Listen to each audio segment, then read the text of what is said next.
Dan hari ini saya akan membagikan firman Tuhan dari kitab Bilangan. Kitab Bilangan pasal yang ke-12. Pemberontakan Miriam dan Harun. Ya, sekali lagi firman Tuhan dari Bilangan pasal yang ke-12. Dan kita akan sama-sama baca keseluruhan dari pasal 12 ini. Di perikop ini adalah tentang pemberontakan Miriam dan Harun. Judul khotbah saya adalah tinggi hati versus rendah hati. Sekali lagi, judul khotbah saya adalah tinggi hati versus rendah hati. Anda siap saudara? Kita akan baca sama-sama 2 ayat terlebih dahulu. Ayat 1 dan 2. Nah, tapi sebelumnya nih ya, ada sedikit latar belakang tentang Miriam. Flashback sebentar. Saudara ingat siapa Miriam? Miriam adalah kakak dari Musa sendiri. Miriam adalah seorang wanita yang sayang sama adiknya. Musa dan Miriam adalah kakak adik. Dan Miriam sendirilah, kalau saudara ingat, adalah kakak yang berdiri di sebelah keranjang Musa. Dan terus melihat kemana keranjang itu mengalir di sungai Nil. Karena pada waktu itu bayi-bayi Ibrani, khususnya bayi laki-laki yang lahir harus dibunuh. Dan pada saat itu ibu dari Musa memberanikan diri karena dia lihat bayi ini. Dan Tuhan punya rencana atas hidup Musa. Dan waktu ditaruh di keranjang dan kemudian ditaruh di sungai Nil. Miriamlah yang berdiri melihat adiknya sendiri di dalam keranjang itu mengalir di sungai Nil. Nah, heran bukan? Kok di Bilangan 12 ini Miriam berontak? Apa yang membuat seorang Miriam yang adalah kakak dari Musa, yang sayang sama adiknya, kenapa dia dipenuhi dengan iri hati? Kenapa dia pahit? Kenapa dia marah? Kita akan lihat sama-sama di pasal 12 ini khususnya. Yuk kita baca ya ayat 1 dan ayat 2. Miriam serta Harun mengatai Musa berkenaan dengan perempuan Kusi yang diambilnya. Sebab memang ia telah mengambil seorang perempuan Kusi. Ayat yang kedua, kata mereka, sungguhkah Tuhan berfirman dengan perantara Musa saja? Bukankah dengan perantara kita juga ia berfirman? Dan kedengaranlah hal itu kepada Tuhan. Kita berhenti di sana 2 ayat. Miriam serta Harun mengatai. Ya, mengatai. Mereka sedang, kalau saya taruh lagi di kata yang lain, mereka sedang mengkritik Musa yang adalah pada waktu itu pemimpin dengan otoritas tertinggi di bangsa Israel. Yang memimpin mereka keluar dari Mesir menuju tanah Kanaan yang Tuhan janjikan. Tanah yang baik, yang melimpah dengan susu dan madunya. Tidak gampang menjadi seorang pemimpin yang membawa begitu banyak, satu bangsa loh. Satu bangsa dibawa gitu ya. Dan asistennya adalah Harun dan Miriam ini. Dan di sini mereka mengatai dan mengkritik Musa. Kritikannya terhadap istri yang dinikahi oleh Musa. Di sini dikatakan dia menikahi seorang Kusi. Benar dia menikahi seorang Kusi. Kita nggak membahas itunya ya. Tapi ternyata apa yang menjadi kritikan Miriam bukan ada di masalah itu. Letak masalahnya bukan masalah Musa menikahi wanita Kusi. Bukan. Itu hanya awal mulanya untuk menunjukkan ketidakpuasannya terhadap kakaknya yang memiliki otoritas tertinggi dan menjadi pemimpin pada saat itu. Masalah sesungguhnya yaitu ada di ayat 2 itu. Nah ini nih mulai keluar. Dia mengatakan, sungguhkah Tuhan berfirman dengan perantara Musa aja? Masa cuman lewat Musa aja Tuhan ngomong? Tuhan juga ngomong lewat kita. Pada saat itulah dia menunjukkan sebuah sikap yang menggambarkan sesungguhnya kritikan itu bukan tentang wanita yang dinikahi Musa. Tapi ketidakpuasannya mulai dicerminkan. Dan apa yang Miriam cerminkan, inilah gejala yang Bapak Ibu Saudara harus hati-hati. Jagalah terhadap sikap yang kita tunjukkan tanpa kita sadari ada gejala seperti ini. Yaitu gejala yang mulai menunjukkan tinggi hati. Disinilah Miriam gagal rendah hati. Karena dia merasa dia pantas. Sekali lagi saya katakan, dia merasa dia pantas.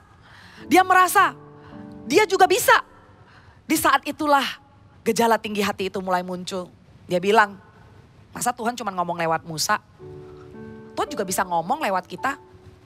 Dia mulai ngerasa dirinya juga layak. Dirinya juga pantas. Dan kemudian bawaannya jadi marah. Di sana kita bisa melihat ada bau-bau iri hati. Ya kan Bapak Ibu Saudara? Sewaktu orang mulai tinggi hati, ada satu hal yang Anda bisa catat. Orang yang mulai menunjukkan gejala tinggi hatinya. Yang pertama, dia akan menuntut haknya. Dia akan menuntut haknya. Saya katakan yang pertama, sebenarnya ya cuma satu ini sih. Nggak ada yang kedua nantinya. Menuntut hak. Menuntut hak seperti apa yang ditunjukkan oleh Miriam. Yang kita bisa sama-sama take note. Kita bisa sama-sama pelajari. Kalau sudah ada contoh yang begitu berharga di Alkitab.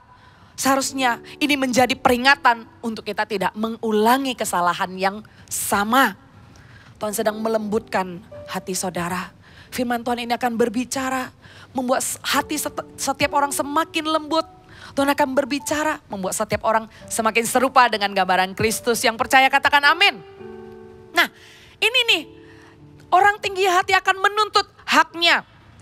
Dia akan memulai dengan yang Miriam lakukan ini adalah mencari kesalahan orang lain, kemudian mengangkat diri sendiri. Dia mencari kesalahan orang lain, sehingga orang lain kelihatan jatuh, kurang. Dan di saat itu motivasi hati yang salah untuk mengangkat kelebihan diri sendiri. Untuk mengangkat diri sendiri mengatakan, gua juga bisa, saya juga bisa. Atau saya bahkan bisa melakukannya lebih baik. Pada saat itu Musa adalah orang yang memiliki otoritas tertinggi. Dan Miriam menginginkannya. You know, Tuhan yang mengangkat Musa.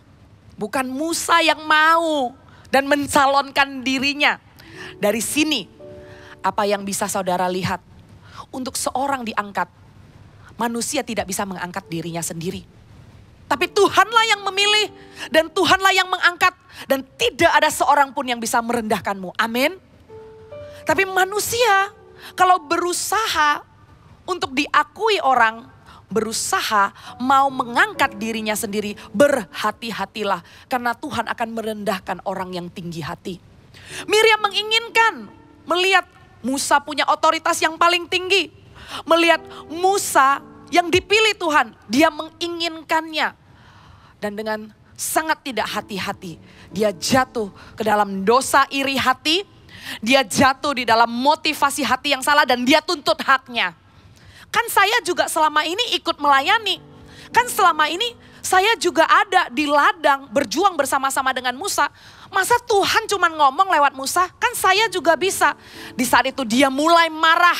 Dia mulai enggak terima. Hati-hati saudara, saat bawaan kita marah-marah terus, ya kan?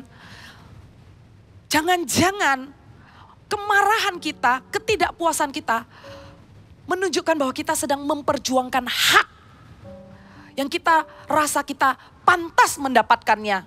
Kita layak mendapatkannya. Kita mau. Firman Tuhan mengatakan apa? Manusia tidak bisa mengambil sesuatu pun bagi dirinya sendiri kalau tidak dikaruniai dari surga. Anda dengar saudara? Kalau tidak dikaruniakan dari Tuhan, kalau bukan Allah Bapa yang memberikannya, kita tidak bisa mengambil apapun bagi diri sendiri. Apalagi dengan paksa, apalagi dengan motivasi hati yang salah. Kadang demi bisnis untuk dikenal orang, kita tidak sadar atau dengan sengaja menjelek-jelekan reputasi bisnis orang. Mulai mengatakan barang jualannya begini begitu, yang pastinya bukan yang baik. Berhati-hatilah dengan mulut kita. Karena apa yang keluar, perkataan yang keluar, itulah memancarkan hati kita. Apakah kita ini orang yang rendah hati, tahu Tuhan yang mengangkat, tidak memakai kekuatan sendiri, tidak memakai cara sendiri. Biarlah kalau memulai usaha, merintis dari awal pun, merintislah usaha dengan integritas. Dimulai dari mana? Integritas kata-kata. Nggak terpancing untuk menjelekkan toko sebelah. Nggak terpancing untuk membocorkan, walaupun ya nggak menjelekkan. Saya nggak menjelekkan kok. Saya mengatakan sesungguhnya orang itu curang sama timbangannya misalnya gitu ya. Walaupun Anda tahu, tapi biarlah baiklah orang bisa menjaga rahasia orang lain gitu ya. Karena firman Tuhan juga mengajarkan kita supaya kita berintegritas dengan kata-kata dan mulut kita. Jagalah baik-baik supaya kita bisa mempertanggungjawabkannya di hadapan Tuhan. Apakah Anda mau diangkat Tuhan? Kalau mau, Anda harus bersedia melepaskan keinginan untuk dipuji, diakui, keinginan bahkan untuk menang di sebuah argumen gitu ya. Kalau lagi argumen gitu, apalagi kita tahu kita nggak salah. Pengen banget menuntut hak.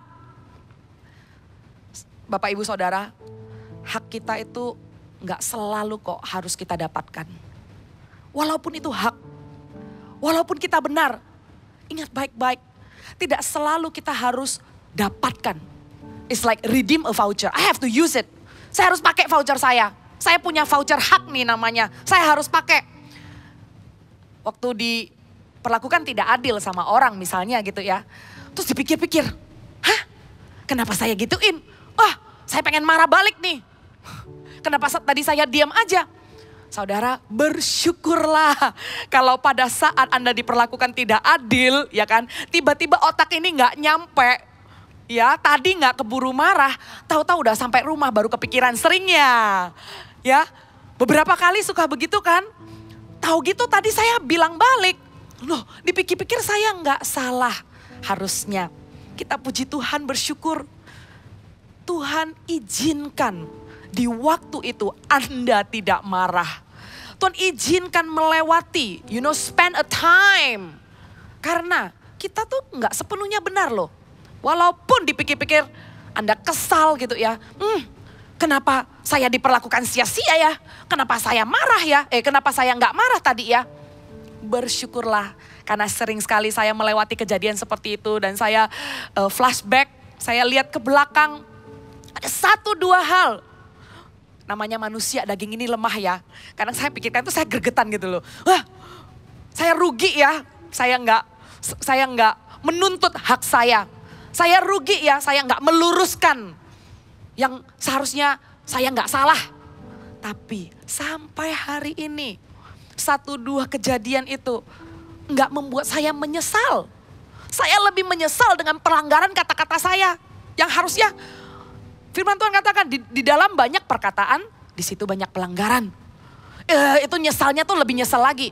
Tapi untuk tidak marah, nggak nyesal. Daging ini ya kadang, tahu gitu ya. Waktu itu saya ada kesempatan ya udah gitu aja itu. Tapi lebih banyak bersyukurnya.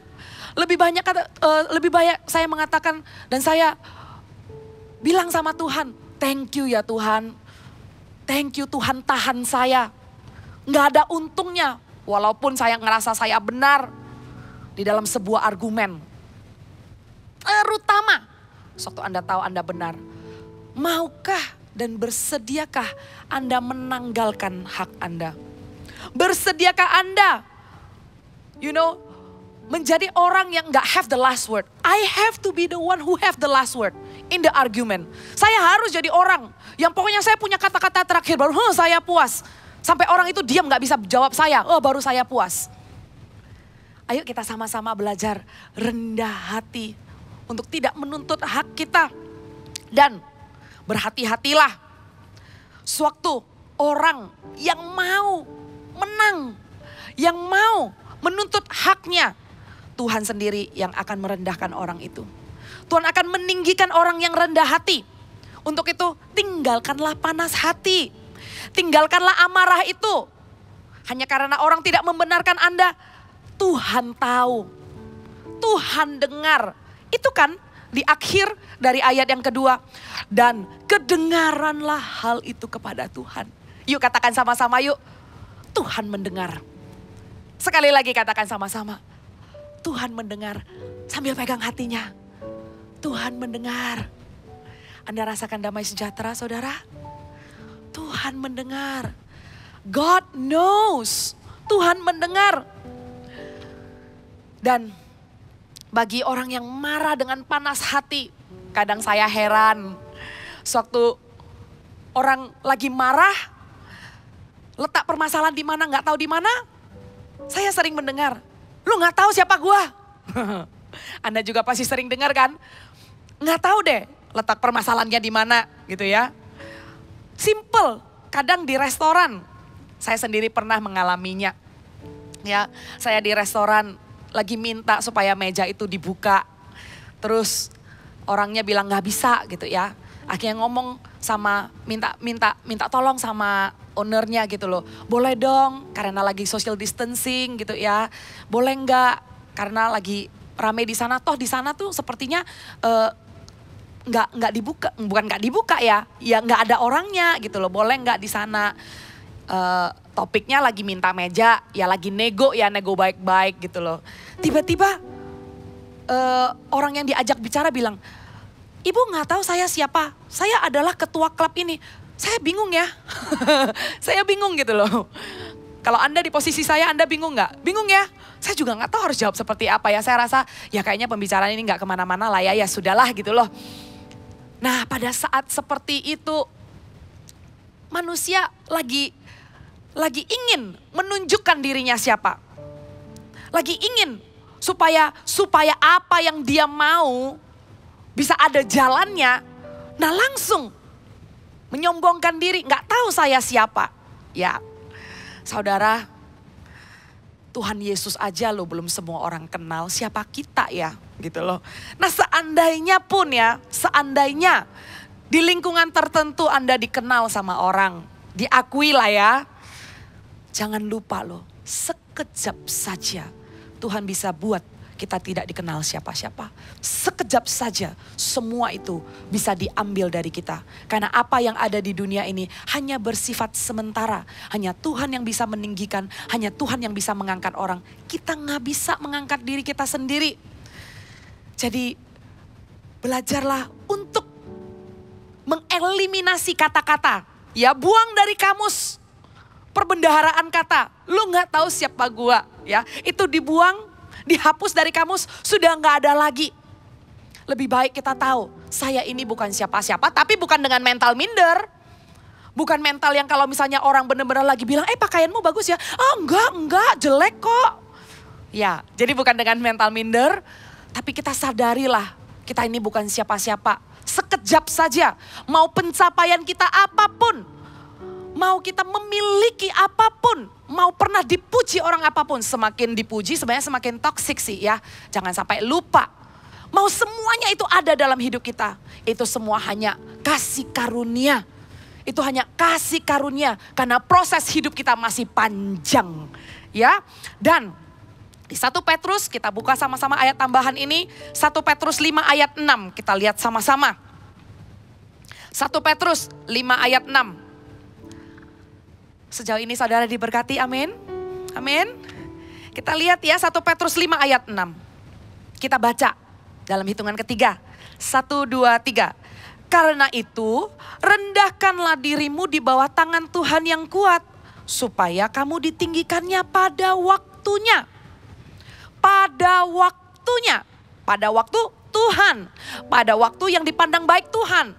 Bukan pada waktu saya mau sekarang. Bukan pada waktu kita, tapi time frame-nya Tuhan. Dan kita lihat Musa sendiri pun untuk ada di otoritas tertinggi dan diangkat Tuhan. Musa sendiri pun mengalami proses. Katakan proses. Kita lanjut ayat yang ketiga. Kembali lagi ke Bilangan pasal yang ke-12. Ayat yang ketiga. Adapun Musa ialah seseorang yang sangat lembut hatinya, lebih dari setiap manusia yang di atas muka bumi. Musa adalah orang yang lembut hatinya lebih dari setiap manusia. Wow, ini Tuhan yang puji loh. Ini Tuhan yang kasih kredit loh. Siapa yang bisa membantah? Lembut hatinya di muka bumi. But wait, bentar ya. Ngomong-ngomong nih ya, ini Musa yang sama gak sih? Ngomong-ngomong nih ya, bukankah ini Musa yang waktu marah dia lempar ya loh batunya sampai pecah? Yang punya temper. Ini Musa yang sama kan? Saudara, iya, ini Musa yang sama. Ini Musa yang sama. Yang Tuhan puji dan Tuhan katakan, ini orang lembut hati udah gak ada duanya di muka bumi. Wow. Pengen tahu gak rahasianya? Kok bisa dipuji Tuhan kayak begitu? Kok bisa dibilang lembut hatinya? Dan kalau kita lihat di translation yang berbeda, di dalam terjemahan bahasa Inggris di New Living Translation NLT, dikatakan Musa adalah orang yang paling humble, rendah hati. Ya, di sini terjemahannya lembut hatinya. Di terjemahan yang lain dikatakan rendah hati. Ada rahasianya. Nah ini nih, dengarkan baik-baik. Yang tinggi hati dan gejala tadi yang menuntut hak, tinggalkan. Ya, kita ambil komitmen, gak mau yang seperti itu. Nah, yang seperti apa yang Tuhan mau kita lakukan? Orang yang rendah hati adalah orang yang menanggalkan hak. Tadi orang yang tinggi hati menuntut hak. Ini orang yang rendah hati menanggalkan haknya. Musa berubah dari orang yang temper, dari orang yang marah dan dia membanting loh batunya. Dia berubah dari orang yang keras menjadi orang yang lembut. Dia berubah dari orang yang ngamuk dan gak bisa kontrol menjadi orang yang sabar, lembut, rendah hati. Dia melewati sebuah proses dan Tuhan mengangkat dia pada waktunya. Dan di saat konflik ini terjadi, di perikop pasal 12, konflik ini terjadi. Di saat itulah pujian Tuhan datang. Di saat konflik terjadi, disitulah kehidupan orang diuji. Pengikut Kristus diuji. Sungguhkah hati kita lembut? Sungguhkah kita sudah hidup rendah hati di hadapan Tuhan? Di saat konfliklah kita diberi kesempatan untuk naik level. Dan Tuhan puji, punya hati yang lembut atau belum punya hati yang lembut. Konflik di dalam hidup adalah proses yang baik, saudara. Untuk kita belajar merendahkan diri. Saat konflik terjadi, kedua belah pihak punya kesempatan yang sama untuk mempraktekkan kerendahan hati. Dua belah pihak. Dan siapa yang akan mempraktekkan itu adalah orang yang pertama-tama melangkah satu step untuk mengampuni. Dan orang yang melangkah satu step untuk meminta maaf. Orang yang pertama itulah bukan orang yang lemah. Tapi justru orang yang pertama itulah adalah pahlawan yang akan mengalahkan kota. Orang yang rendah hati, orang yang lembut hatinya, orang yang sabar. Mengambil langkah satu step. Enggak menuntut haknya, dia menanggalkan haknya. Dia enggak hitung-hitungan siapa benar, siapa salah. Dan di saat itu, di konflik kehidupan orang diberi kesempatan untuk mempraktekkan kerendahan hati. Orang yang mengampuni, orang yang memaafkan adalah orang yang diperhitungkan Tuhan, saudara. Dan di dalam ayat yang ketiga ini, setelah Musa dikatakan rendah hati oleh Tuhan, dipuji oleh Tuhan ya. Apa yang Tuhan firmankan kepada orang-orang dan pemimpin-pemimpin ini? Kita simak sama-sama ya. Kita lanjut ayat yang keempat. Lalu berfirmanlah Tuhan dengan tiba-tiba kepada Musa, Harun dan Miriam, keluarlah kamu bertiga ke kemah pertemuan. Maka keluarlah mereka bertiga. Lalu turunlah Tuhan dalam tiang awan dan berdiri di pintu kemah itu. Lalu memanggil Harun dan Miriam. Maka tampillah mereka keduanya. Lalu berfirmanlah ia, dengarlah firmanku ini. Jika di antara kamu ada seorang nabi, maka aku Tuhan menyatakan diriku kepadanya dalam penglihatan. Aku berbicara dengan dia dalam mimpi. Bukan demikian hambaku Musa, seorang yang setia dalam segenap rumahku. Berhadap-hadapan aku berbicara dengan dia. Terus terang, bukan dengan teka-teki. Dan ia memandang rupa Tuhan. Mengapakah kamu tidak takut mengatai hambaku Musa? Lanjut ayat ke-9. Sebab itu bangkitlah murka Tuhan terhadap mereka. Lalu pergilah ia. Dan ketika awan telah naik dari atas kemah, maka tampaklah Miriam kena kusta putih seperti salju. Ketika Harun berpaling kepada Miriam, maka dilihatnya bahwa dia kena kusta. Lalu kata Harun kepada Musa, Tuanku, janganlah kiranya timpakan kepada kami dosa ini yang kami perbuat dalam kebodohan kami. Janganlah kiranya dibiarkan dia sebagai anak gugur yang pada waktu keluar dari kandungan ibunya sudah setengah busuk dagingnya. Lalu berserulah Musa kepada Tuhan, ya Allah, sembuhkanlah kiranya dia. Kemudian berfirmanlah Tuhan kepada Musa, sekiranya ayahnya meludahi mukanya, tidakkah ia mendapat malu selama 7 hari? Biarlah dia selama 7 hari dikucilkan keluar tempat perkemahan. Kemudian bolehlah ia diterima kembali. Jadi dikucilkanlah Miriam keluar tempat perkemahan 7 hari lamanya. Dan bangsa itu tidak berangkat sebelum Miriam diterima kembali. Kemudian berangkatlah mereka dari Hazerot dan perkemahan di padang gurun Paran. Tuhan berfirman, dan Tuhan sendiri yang membela Musa. Karena kenapa? Tuhan mendengar. Tuhan tahu semuanya. Tadi kita taruh di hati kita dan kita rasakan damai. Tuhan tahu semuanya. Orang yang menanggalkan haknya pertama-tama adalah orang yang tidak membela diri. Itu yang pertama. Ada 2 ya saudara ya. Orang yang menanggalkan haknya adalah orang yang tidak membela diri. Masa sih? Di sini nggak ditulis ya kronologisnya ya. Tapi masa sih ini tiba-tiba terjadi dalam hari itu? Miriam dan Harun mengatai Musa. Saya rasa gerak-geriknya mereka dan protes dan ketidakpuasan mereka sudah dirasakan lah ya sama seorang pemimpin, Musa khususnya. Tahu lah ya kalau kakaknya tidak puas dengan dia, setidaknya tahu Tuhan mendengarnya. Musa tidak berbuat apa-apa. Musa tidak memakai otoritasnya untuk membenarkan dirinya. Musa menanggalkan haknya. Oh, saya rasakan betapa damai Tuhan mengalir dalam hati sewaktu kita percaya Tuhanlah yang membela. Trust the Lord. Percaya dan berserahlah kepada Tuhan. Tanggalkanlah hak kita untuk membela diri. Percaya kepada pembelaan Tuhan. Di dalam konflik kita sendiri punya pilihan. Saya bisa bela diri saya sendiri dan saya tahu dan saya sering dengar khotbah Tuhan membela gitu ya. Saya mau pilih yang mana? Saudara, kalau saudara pilih, aduh kelamaannya doa saya belum dijawab, saya turun tangan aja. Saya harus meluruskan ini. Saya harus do something, saya harus melakukan sesuatu. Gak sabar berserah sama Tuhan gitu ya, gak sabar nunggu. Gak bisa, doa doang gak bisa, saya harus turun tangan. Ya, kalau memang pilihan Anda adalah defend yourself, then God will let you defend yourself. Kalau pilihan Anda adalah saya akan bela saya sendiri, maka Tuhan akan biarkan Anda membela diri Anda sendiri. Tapi kalau Anda berserah kepada Tuhan, maka Tuhan akan bela. Simple kan? 2 choices. Simple kan? 2 pilihan. Mau siapa yang bela? Tuhan tidak share. Tuhan sendiri dengan kuasanya. Tuhan sendiri adalah hakim yang adil.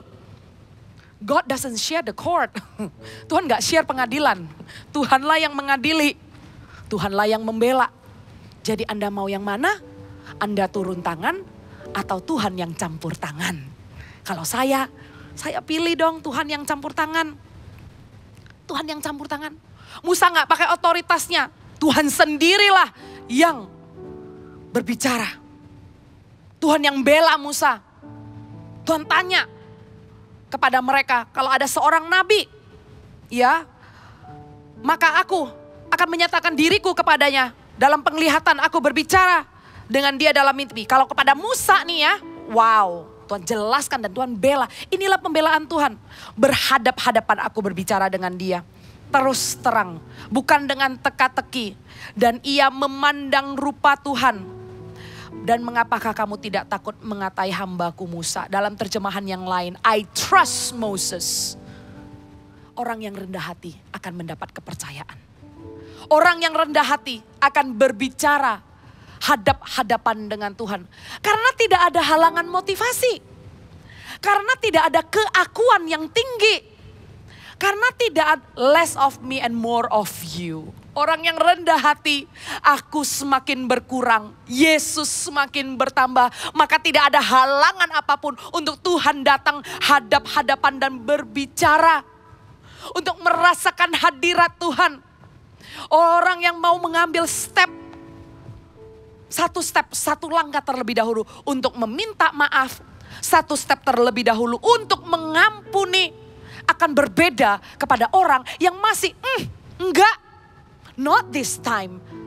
Kali ini enggak banget gitu ya. Biarpun orang ini tetap ke gereja, tetap saat teduh, tetap memimpin, tetap menjadi figur yang dipanggil sebagai ketua kelompok sel. Apapun itu yang dilakukan secara rohani, apapun itu tetap orang ini dibedakan oleh Tuhan. Tuhan tidak bisa percaya. God cannot trust. Dan bagaimana Tuhan bisa berbicara hadap-hadapan. Suatu hati orang tidak mau merendahkan hatinya di hadapan Tuhan. Bagaimana? Tuhan adalah kudus. Suatu kita datang menghampiri Tuhan. Dan kalau Anda rindu merasakan hadirat Tuhan. Anda rindu mengutamakan Dia lebih dari apapun. Dan Anda tahu di dalam hadirat Tuhan. Lebih baik daripada 1000 hari di tempat lain. Anda tahu itu. Anda pernah mencicipinya. Hiduplah rendah hati. Selalu pilih untuk hiduplah rendah hati. Hiduplah tanggalkan hakmu. Biarkanlah Tuhan yang membela. Pada waktunya Tuhan yang akan mengangkat. Musa gak peduli sama reputasinya. Pada saat dia tahu dia dikatai oleh kakaknya sendiri. Dia gak peduli sama reputasinya. Dia gak bingung ini gosip udah sampai kemana ya. Dia gak bingung bagaimana ya penilaian orang terhadap saya ya. Gitu. Dia gak bingung. Tapi dia lebih peduli sama keadaan kakaknya. Dia lebih peduli kakaknya yang kena kusta oleh karena murka Tuhan. Waktu Tuhan meninggalkan dengan awannya terangkat. Pada saat itu putihlah seluruh tubuh Miriam. Dan Miriam kena kusta oleh karena murka Tuhan. Dan Harun mengatakan, Tuhanku janganlah kiranya hal ini menimpa kami oleh karena kebodohan kami. Oleh karena dosa kami. Harun meminta petisi kepada Musa sebagai pemimpinnya. Dan Musa menunjukkan sikap teladan yang kedua di dalam menanggalkan hak. Tadi yang pertama saya katakan menanggalkan hak tidak membela diri sendiri. Dan yang kedua yang ditunjukkan oleh Musa di dalam menanggalkan haknya adalah tidak membalas. Tidak membalas. Walaupun ada kesempatan. Walaupun di saat itu kamu punya hak. Dan kamu udah kesempatannya untuk mengatakan I told ya. Ya. Itu artinya kayak tuh kan. Atau tahu rasa gitu ya. Di saat ada kesempatan untuk membalas. Di saat itulah hati kita diuji. Apakah sungguh kita memilih untuk hidup dengan rendah hati. Tidak menuntut hak kita. Dalam sebuah konflik. Konflik di tempat ini. Yang kita sama-sama baca adalah Musa tahu. Kalau Miriam dan Harun sedang memberontak. Tapi dia tidak peduli reputasinya. Dia tidak peduli, saya sebagai pemimpin berani-beraninya kamu mengatai saya. Nih, tahu rasa sekarang Tuhan menghukum. Musa tidak melakukannya karena dia orang yang lembut hatinya.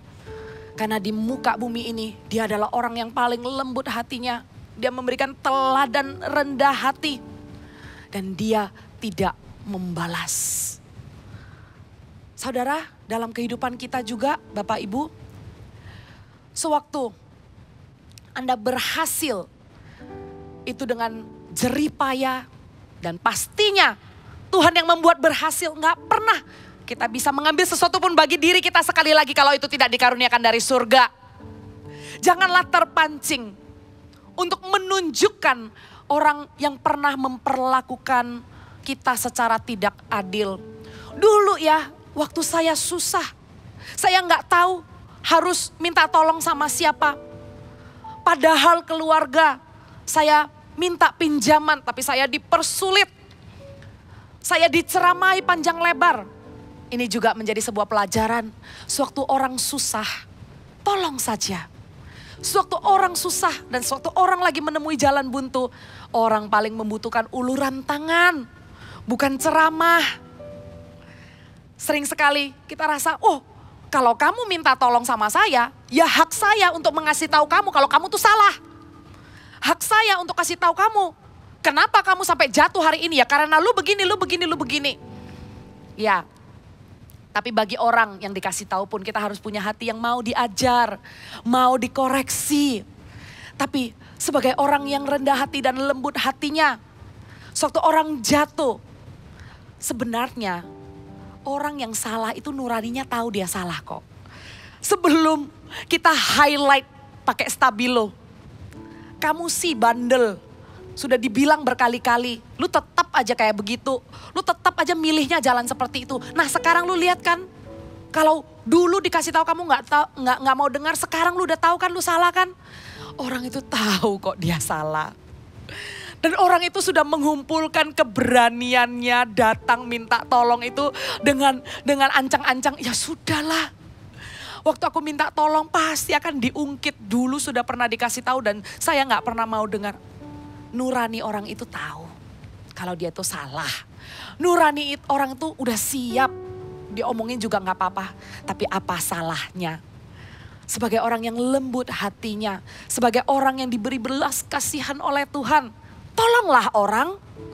Malah dengan uluran tangan, orang akan lebih merasakan kasih Tuhan. Dan dengan kebaikan dan dengan kasih, orang lebih bisa berubah daripada dengan kekerasan dan dengan amarah.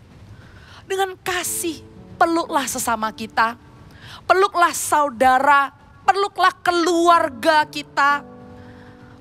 Lebih cepat, terburu-burulah di dalam menolong orang, bergegaslah di dalam mengulurkan tangan, tapi berlama-lamalah di dalam memprotes.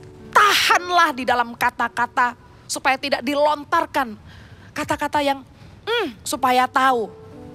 Nah, melewati satu saat, sudah susah ya waktu itu minta tolong.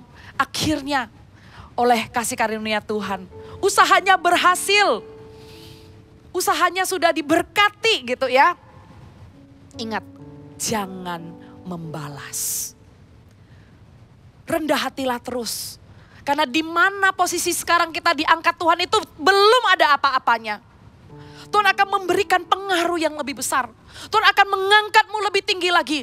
Dan bukan masalah posisi dan seberapa besar dan kepercayaan di dunia ini. Tapi satu hal yang adalah bagianmu yang kamu tidak mau diambil daripadamu. Anda harus tahu bagian itu adalah dipercaya Tuhan. Dipercaya Tuhan. Betapa berharganya orang yang dikatakan, yang Tuhan mengatakan aku mempercayainya. Seperti Musa. Tuhan mengatakan, aku berhadap-hadapan muka dengan dia. Tidak ada teka-teki. Langsung Tuhan ngomong. Wow, apa yang lebih berharga? Dari promosi demi promosi di dalam kerjaan. Dari reputasi demi reputasi. Pengakuan demi pengakuan. Pujian demi pujian. Apakah yang lebih berharga? Daripada Tuhan Allah Bapa sendiri mengatakan, aku mempercayaimu. Anda di posisi manapun saudara, Bapak Ibu, tempat itu belum ada apa-apanya. Seberapa besar pun pengaruhmu, seberapa besar pun pencapaianmu, Bapak Ibu Saudara, itu belum apa-apanya. Karena sampai akhir hidup kita akan berhadapan dengan hakim yang adil. Satu-satunya hakim di tata putihnya. Tuhan Yesus. Karena di saat itulah akan dilihat apakah Anda sudah hidup dengan rendah hati. Kita buka di ayat terakhir Lukas pasal 14 ayat 11. Kita lihat Lukas pasal 14 ayat 11. Kita baca ya dalam hitungan ketiga dengan suara yang kenceng ya sampai telinganya mendengar, membangkitkan imannya. Dalam hitungan ketiga, 1, 2, 3.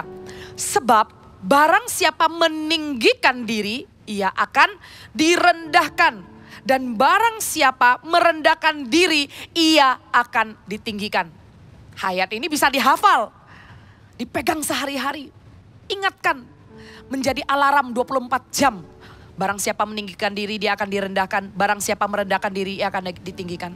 Barang siapa meninggikan diri, dia akan direndahkan. Barang siapa merendahkan diri, ia akan ditinggikan.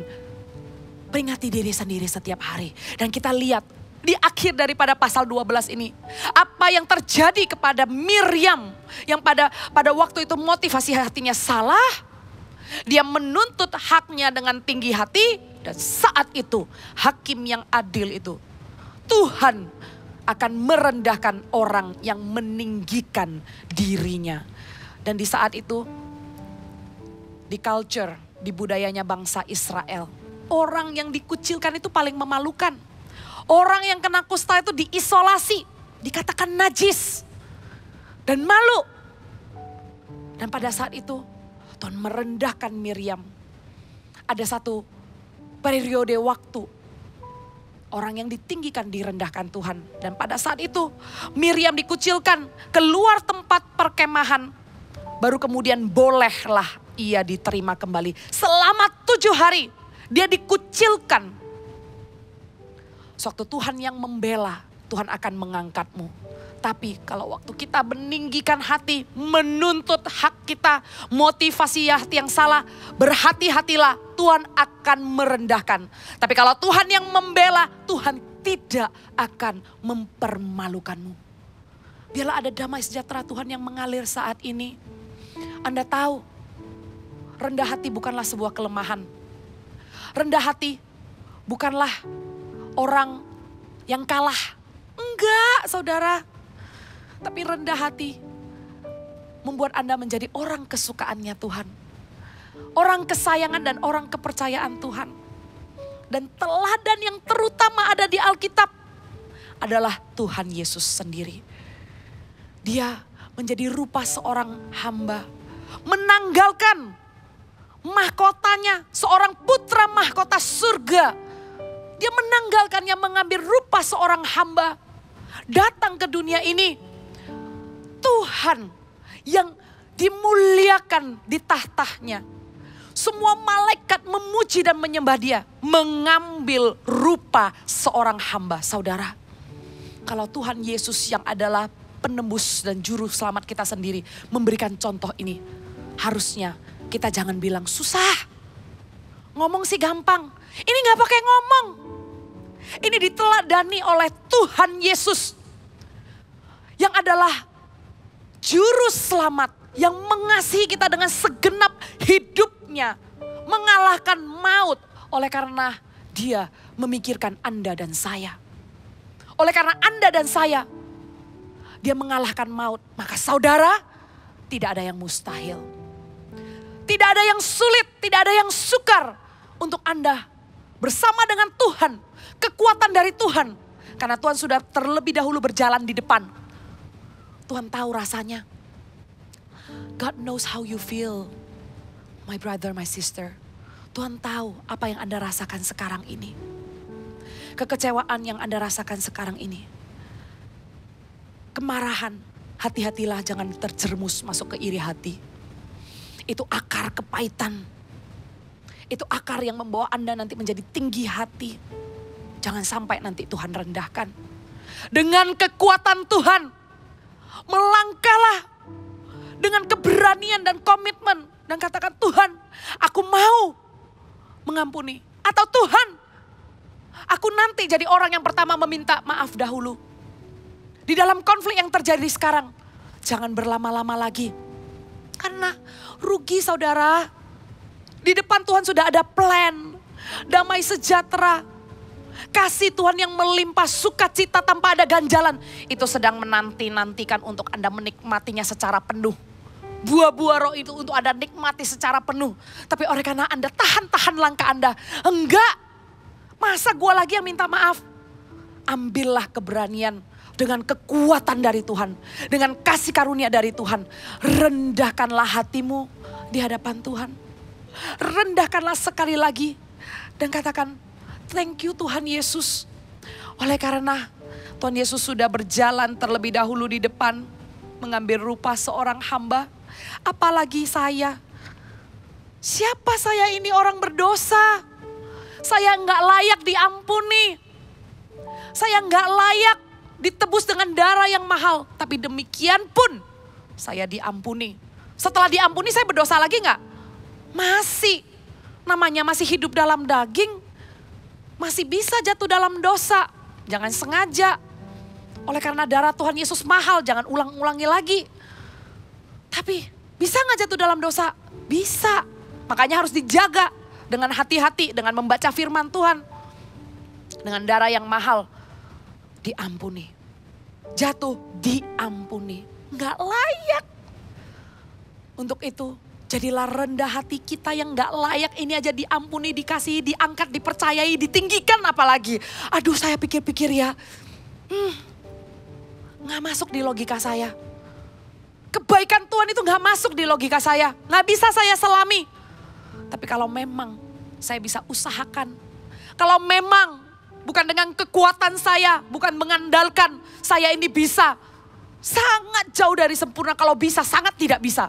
Tapi dengan kekuatan dari Tuhan, saya mau belajar merendahkan diri. Saya mau menanggalkan hak saya. Saya mau Tuhan yang bela perkara saya. Saya mau mengasihi dan saya menolak untuk membalas walaupun saya ada kesempatan.